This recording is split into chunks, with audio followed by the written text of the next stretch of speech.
Hello guys, welcome to channel maths concept academy. मेरा नाम रवि। मैं आपके लिए मैथमेटिकल कंटेंट और साथ ही साथ केवीएस की अपडेट लेके आता हूँ। तो ये हमारा चल रहा है डे 27 किसका, इंग्लिश वो कैप का। ठीक है ना। तो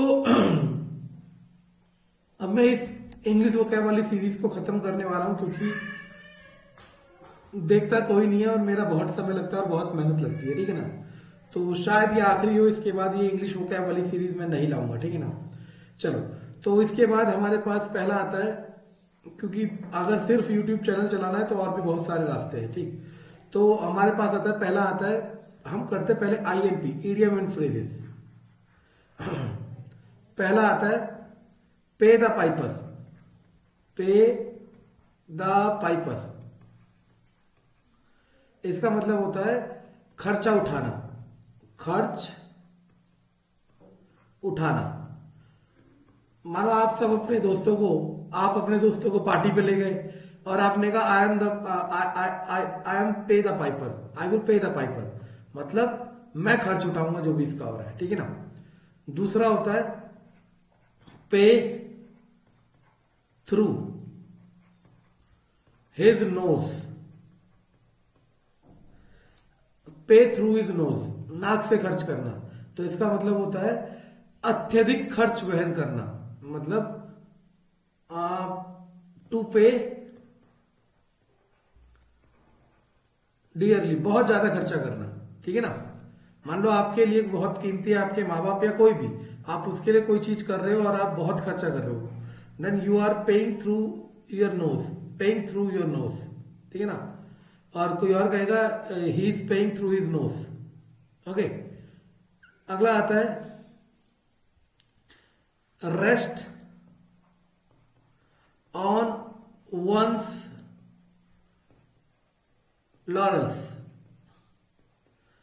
इसका मतलब होता है कि भूतकाल की, पास्ट की किसी अपॉर्चुनिटी पे डिपेंड होना, मतलब किसी ने पास्ट में बहुत अच्छी अपॉर्चुनिटी अचीव कर ली, उस पर पूरी जिंदगी भर डिपेंड होना। तो that is called depending on the achievement made in the past.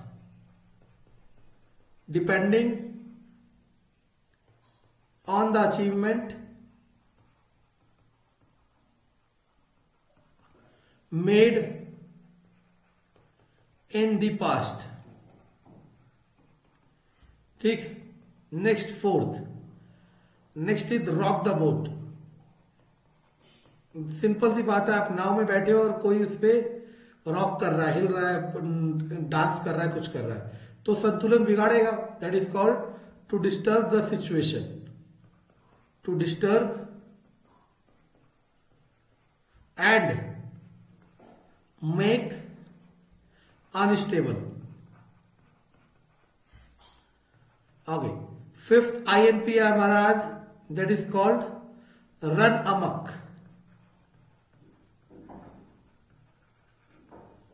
AMUCK, amuck. इसका मतलब होता है सनक सवार होना।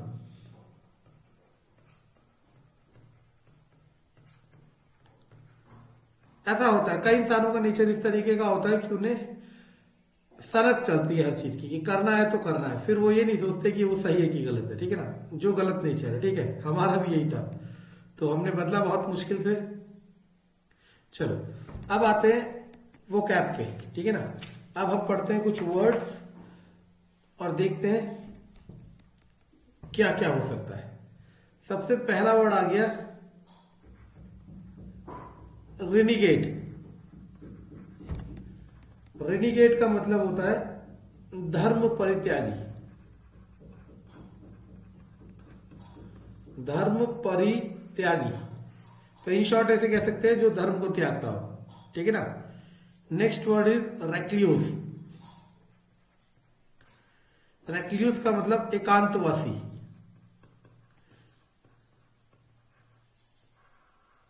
देखो, अगर आप कहो तो इसे सम सॉर्ट ऑफ इंट्रोवर्ट भी कह सकते हैं, जो लोगों से घुलता मिलता ना। ठीक है ना। ओके। अगला आता है prudent. Next is prudent. Prudent मतलब वाइज, दैट इज समझदार, समझदार, प्रूडेंट। प्रूडेंट मतलब वाइस, समझदार, ठीक है ना। ओके, एक वर्ड आता है जिसे कहते हैं प्लैटिट्यूड। प्लैटिट्यूड इसका मतलब होता है घिसी पिटी बातें, मतलब जो सही हो लेकिन बार बार यूज हो गई है तो अब हमें लगता है कि यार बोरिंग है। जैसे कोई भी मुहावरा ले लो, ठीक है ना, घिसी पिटी बातें।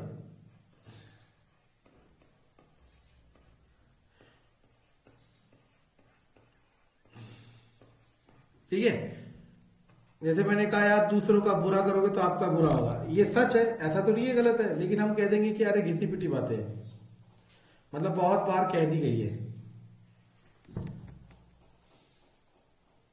ओके, एक होता है परवर्जन, सॉरी परवर्जन, इसे कहते हैं विकृति। अगर आप सब में से किसी ने आई मूवी देखी हो, मैं मूवी देखने के लिए नहीं कह रहा, देखी हो तो वो समझ जाएगा। प्रवर्तन का मतलब, प्रवर्तन विकृति का मतलब होता है शेप एबनॉर्मल हो जाना। आई मूवी इसका परफेक्ट एग्जांपल है, तो हमने तो ऐसे ही याद करा था, ठीक है ना।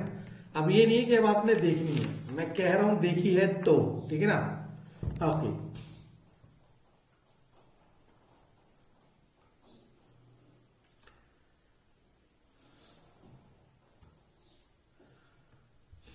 Next is turncoat. इसे कैसे याद कर रहा था हमने हमने ऐसे याद कर रहा था कि मान लो एक पार्टी सभा हो रही है, वहां पे दो पार्टी है, एक लाल कोट दे रही है और एक नीला कोट दे रही है।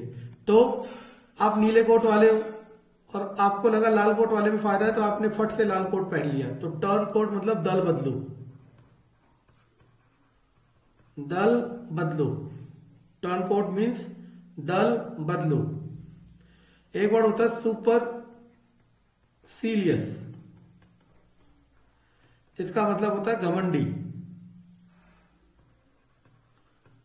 जो अपने आप को सुपीरियर समझता हो। तो घमंडी के आपको मुझे तीन तीन तीन आपको क्या बताने, सिनोनिम्स बताने। एक होता है स्पिंस्टर। स्पिंस्टर का मतलब होता है an unmarried women, an unmarried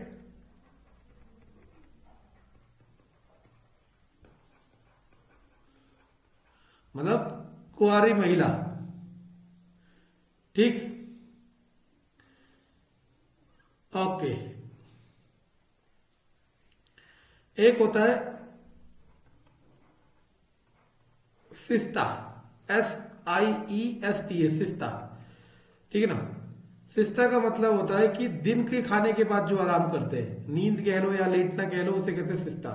तो दोपहर का आराम, दोपहर का आराम।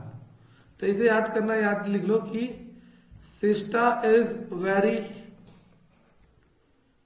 Harmful activity. अब किस सेंस में हार्मफुल कह रहा हूं सुनना, एक स्टूडेंट के लिए, फॉर स्टूडेंट। क्योंकि अगर एक बार आपको आदत पड़ गई है दिन में आराम करने की, तो फिर ये एक एडिक्शन बन जाता है और फिर आप इसके बिना रह नहीं सकते, ठीक है ना। चलो, ओके, एक होता है रेटिसेंट। रेटिसेंट इसे कहते हैं टैसीटर्न। रेटिसेंट या टैसीटर्न का मतलब होता है अल्पभाषी, अल्पभाषी, जो कम बोलता हो। तो आपको इसके दो सिनोनिम बताने, और अब आपको बताना है जो ज्यादा बोलता हो। तो जो ज्यादा बोलता हो उसका वर्ड बताना है और उसके मुझे दो सिनोनिम बताने। समझ आ रहा है मैं क्या कह रहा हूं। अल्पभाषी जो कम बोलता हो, उसका एंटोनिम बताना है और उसके दो बताने हैं सिनोनिम, ठीक है ना। Okay, next is T toddler. T toddler इसे कहते हैं जिसने शराब छोड़ दी हो।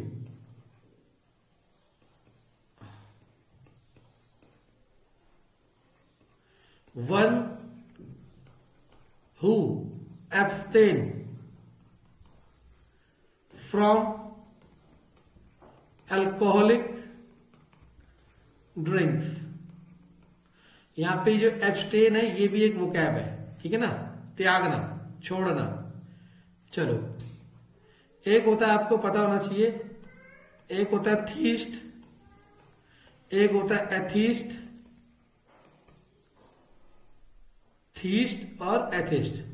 थीस्ट जो भगवान पे भरोसा करता हो, एथिस्ट जो भगवान पे भरोसा ना करता हो, इसे कहते हैं, पता नहीं जो भी कहते हैं, ठीक है ना। एक होता है एग्नोस्टिक, इसका मीनिंग बताना आपने मुझे, ठीक है ना, कि एग्नोस्टिक का मतलब क्या होता है, ठीक है। चलो, एक बहुत अच्छा वर्ड है, दैट इज कॉल्ड अनोनिमस। इसका मतलब होता है एक मत, मतलब सब लोग इसी चीज पे क्या हो गए, एग्री हो गए, दैट इज कॉल्ड अनोनिमस। सभी लोग एग्री हो गए, दैट इज कॉल्ड अनोनिमस, ठीक है ना। ओके,